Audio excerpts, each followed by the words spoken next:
Hi, I'm Emmy and I run Body Quality. Thanks so much for being here with me on this seminar. I'm wondering if the way that you're spending your health and wellbeing budget could be improved with better results. I'm a corporate body image coach, and what this means is I help individuals forge a better relationship with their body and a greater understanding of bodies around them. Our tagline is valuing real bodies. It's what we really care about. Our mission statement is reframing the relationship that we have with our bodies, allowing us to feel good about them, inducing radical, healthy repercussions. What this provides for an employee-centric organisation are the tools that you might need to roll out company-wide education surrounding issues such as body image, its impact on both mental and physical health, also diversity and inclusion, well-being, morale in the office, as well as well days as opposed to sick days. Here I'm going to share with you our trailer to explain more. What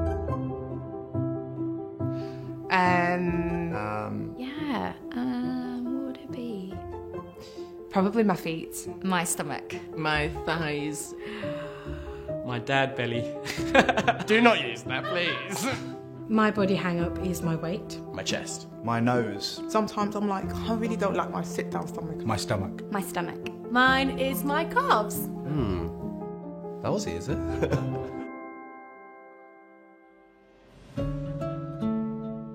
Hi, I'm Emmy. I'm a body image advocate. I've had a rocky relationship with my body.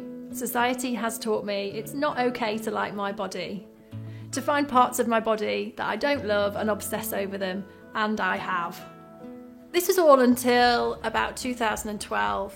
I was 33 and I was diagnosed with an aggressive breast cancer. I then spent the next 6 months fighting really hard for my life, and it really shifted how I felt about my body. I suddenly had a whole new appreciation for it. I went through multiple surgeries. My body changed in ways that could never be reversed. The thing that I learned is that I want this body. This body's really important to me. Not this body, but thinner, or this body and stronger. This body, this exact one as it is now. I then went on a mission, and what I learned is basically the contents of this course, and I'm really looking forward to sharing it with you. There is a huge lack of understanding around body image still, and people just don't get actually how serious it is. We should, as a human right, have a workplace in which we feel safe and welcomed and not discriminated against. Body image anxiety has really been normalised, unfortunately. It is improving, but it needs more people to talk about it. My closest relationship is with my body. We've been through a lot together. It is something that everybody can talk about on some level. Everyone deserves to feel love and acceptance. Body image isn't something that just affects teenagers, but it does affect every single person across the board, and that is why we have to be talking about it so much more. It is also overlooked massively in the workplace. That's a really good point. I think this will definitely help. I think it's important to be inclusive. Inclusion in the round is what's going to attract the next generation into our workforce. I think any course that encourages people to think outside their box and be more acceptance of people who are not in their box is a good thing. Because happy employees are productive employees. Because if you feel great about yourself, you're gonna work hard, and that's what you want, right? Recent studies show that we are in the midst of a body image crisis, and most people don't even realise what a body image is. But it exists, definitely does. We need to break that down. And that is why businesses need to get behind this, because if they have some understanding around the impact of body image on people, then it means they can offer that right support in the right way without dismissing it as something that just is vain or not relevant. And it's really important to take this seriously. So this course will give managers the tools in how to create a workplace that really does that. Does that help? Body image dissatisfaction impacts 91% of women and growing numbers of men. In 2019, the Mental Health Foundation chose body image as its focus for Mental Health Awareness Week. This was following research that showed that in 30% of adults, appearance and body image had stressed them out to such a point as to feel overwhelmed and unable to cope. It's linked to depression, self-harm and suicidal thoughts. Body Quality brings you this easy view course that explores the issue, gets to grips with why, and also offers simple ways of improving our body confidence. But it can also show you how your company can benefit, and by benefit I mean profit, from having a better body image outlook. If you're ready to start a conversation about idealised bodies in your business, if you're ready to leap into a world where minds are shifted to equally value mental health and physical health, if you're ready to support shifts around body image company-wide, future-proofing your business, taking care of your profits, then Body Quality's computer-based training programme is what you need.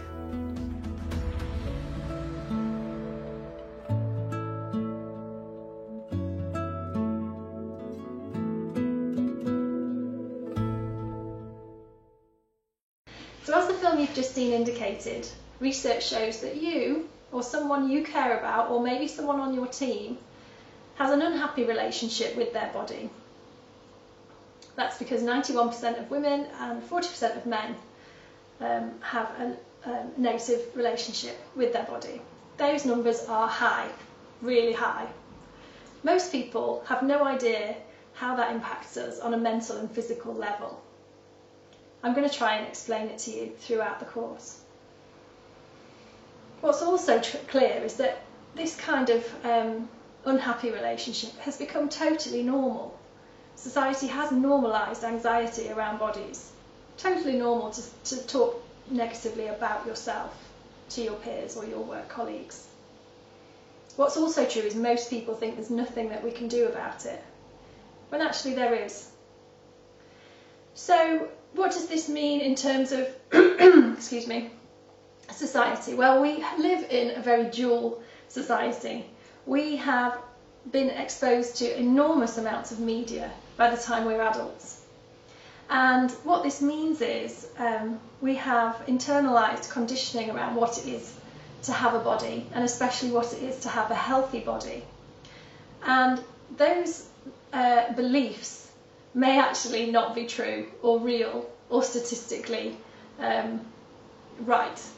So that's something that we do cover. It may be that we have this expectation of our bodies that just will never be achieved. And so that's a lot of energy and resources and money even that we put into trying to create something that simply isn't achievable, which could be seen as a waste. It could be seen as untapped potential. The other thing that the media does is it has extinguished in our minds the concept of diverse bodies, which is a real shame because we also live in the real world. This is where the duality comes in. And the real world tells us that diverse bodies are real. We see them all around us in our friend groups, in our families, in our work colleagues. And the idea that that's not part of our culture or society is kind of really weird. But anyway, we have developed these beliefs. That's something else that we address in the course. So, we need to start to look at health as a multi-dimensional thing. What may have started as health, looking at diet and fitness, both really valid points, but both really important to health. But what may have started as that may have morphed into something a little bit more sinister. It may have changed into guilt exercising or feelings of worthlessness. It may provide a barrier to better mental health, self-esteem, self-confidence. But more worryingly, it may also create a barrier to us making really healthy choices around nutrition and diet. It has a lot to answer for. So we can't just look at our health as just diet and exercise. If you've been battling your body throughout your life, and many, many of us have, we might need to ask ourselves now, how much more time do you want to dedicate to doing that? If in fact we can't achieve a different type of body. If the body that we have right now is our body because that's the role that we play in diversity. I know this can be a bit crazy to all take in one go. And for some it can be really challenging. It's called cognizant dissonance, I'll get it out. And basically it means that all of our kind of beliefs are being challenged. But actually there's more kind of evidence for that being true, that we all play a part in diversity, then we're all meant to be really, really thin, and that is the only way to be healthy. So what could we be doing with that time? That if we decide not to battle with our bodies for the rest of our lives, well, it releases potential. It releases potential in the workplace, certainly, for greater creativity, productivity, working with others, teamwork. It also helps with relationships, but also from a personal point of view, simply to support your employees. It can help people in their home lives too, massively. It can also help achieve goals and things that you never thought you could. So we also need to look at how people might be wasting company time. I'm going to talk here a little bit about body talk, or what's also in research terms called fat talk. And you know what I'm going to say, and it's very prevalent amongst women. It is, oh, I've put on 3 pounds, I need to get back in the gym. These trousers don't fit, I need to lose half a stone. Have you seen Julia today? She's lost a stone and a half. You know, all of these conversations around body. What the research shows is it can be really damaging. And it can be really damaging even if you're not involved with that conversation, just by overhearing it. It reinforces unrealistic expectations. It's not very nice. But also, you know, it has been linked to so many mental health issues, anxiety, depression, even suicide. It's really, really important to look at. In these times, it's super important for us to find ways to reach out to our networks, to help them in areas of self-development, and also in their own personal outlook. It's really important to look at the diversity and inclusion messaging that we're giving out, and to do that in an authentic way. We have a research survey that has recently completed. 100% of the people involved in it said that they thought the course was valuable. 100% of the people who did the course also said that they would recommend it to a friend or colleague. I have here some of the more personal feedback messages, and let's go with the first one. I thought the modules were great, really informative, the format really inclusive. It really is a brilliant course, says another, well delivered and varied. It certainly makes you think, and I love the resources. I think this is vital for managers, and vital is in capital letters. Some of the speakers made me nod my head in agreement. I also love seeing a strong male representation. Great inclusion generally. I had no idea that my personal body image impacts my behaviour as much as it actually does. I'll try and stop avoiding situations and activities because of the way I look. I'm going to just introduce you now to Module 1 to give you a flavour of the course.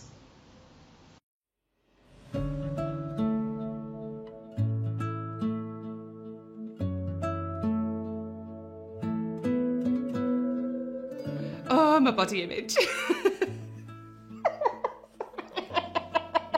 It's really difficult to have a good relationship with your body these days.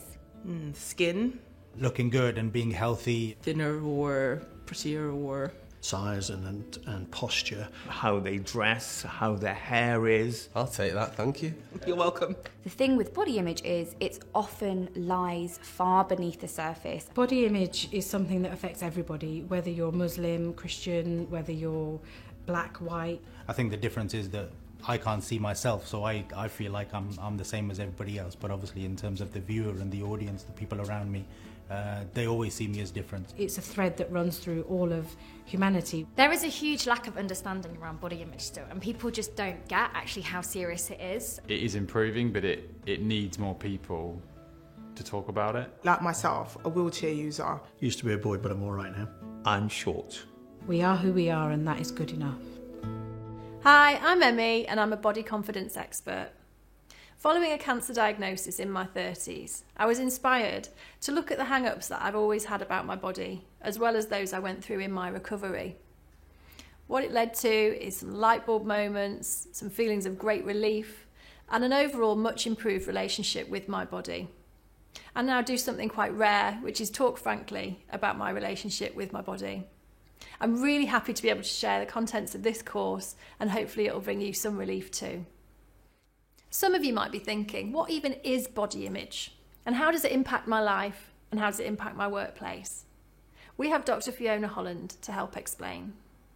When we're talking about body image, we need to think a little more carefully about that term, because everybody has a body image. It's just how we think and feel about our bodies at any given time.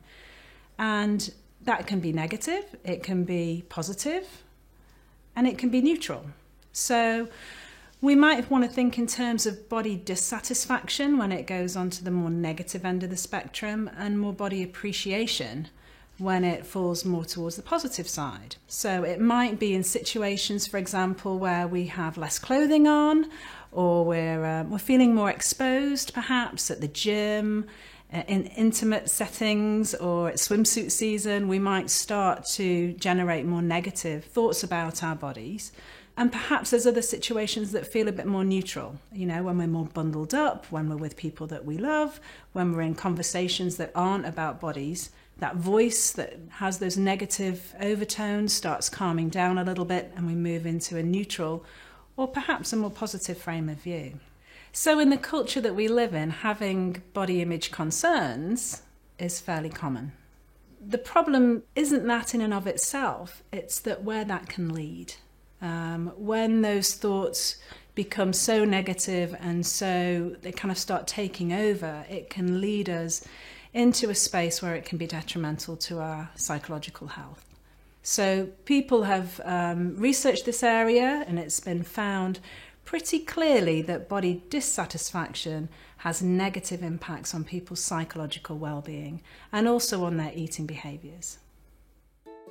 Health isn't visual. We can't see it. We can only ever really see a fraction of someone's health.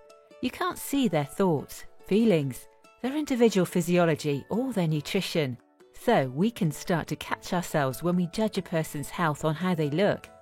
It could be any of these factors, and more likely a combination. So across society, when we get out and about, we are constantly comparing ourselves with everyone around us. We're judging people's bodies, we're judging what people are wearing.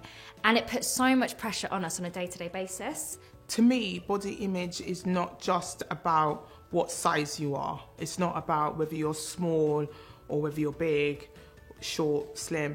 Because I think sometimes people, they focus on that and they think that body image and body confidence is purely about size. But it should be also about how you feel within yourself and how you have that relationship with yourself. My closest relationship is with my body. We've been through a lot together. So I grew up with anorexia and lived with anorexia from the age of 13 right up to I was 17. And whilst the anorexia wasn't caused by bad body image, the body image gets so wrapped up within the illness, and my whole body image is completely distorted. Being overweight, trying to lose weight, having diabetes, and really trying to get that under control. And that's impacted how I feel about my body as well. Try to love myself every single day.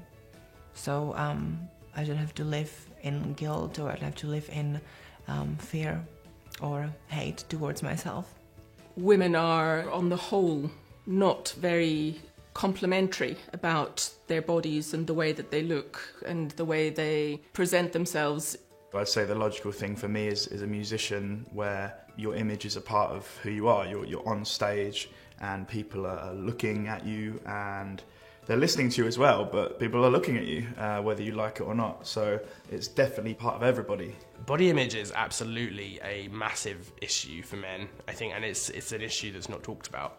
Men are obviously told throughout our entire lives that, you know, don't talk about your feelings, like don't cry and all that kind of crap, and it's frankly damaging. I mean, suicide is the biggest killer of men between the ages of 18 and 50, I think it is, and I mean, that's shocking that it's higher than car accidents or heart attacks or cancer. That's a shocking statistic, and a massive part of that is the unhealthy expectations men have put on them by patriarchy and by society on body image. For long periods of my life, I hated my body. I was ashamed of it. disgusted. I didn't love looking in the mirror. And I think that was a lot to do with how I felt my body should look being a man. And I've always struggled with society's view of what a man should be. I think it's also really important to say that body image doesn't just affect fat people or overweight people. Body image issues are across the board, from guys that are severely underweight to average guys, slim guys, toned guys, muscular guys. Every single guy has body image issues, and they're all as relevant as each other. One of the things that when people talk about body positivity is very rarely do they talk about people with disabilities. Mid-20s, I found myself becoming a wheelchair user, and every bit of confidence that I had, the little minuscule, kind of just disappeared. People have all sorts of judgments and preconceived ideas about people with disabilities and wheelchair users, and half of them are just bloody wrong. This course is designed to redress the balance, to encourage real rather than idealised thinking, and to recognise that in ourselves. It also asks us to see health as more than just a physical thing. Rounded well-being and health is so much more than that. To complement the EasyView modules of this course, there are also some reflective downloads designed to start thinking about your relationship with your body and also offer simple ways to improve it.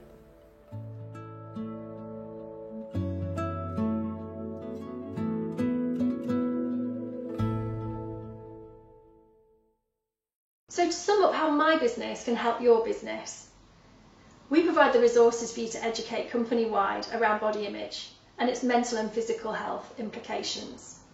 We provide the resources to improve self-esteem, self-development and self-regard. We provide also information about improving general well-being, morale in the office and well days. And finally, we help underpin your policies around diversity and inclusion and set out the expectations that come along with that. If you'd like some more information, please don't hesitate to get in touch at www.bodyquality.com. You can also find @bodyquality on most social media channels, and you can find me, Emmy Howe, on LinkedIn. I'd love to hear from you. Have a great rest of your day. Thank you.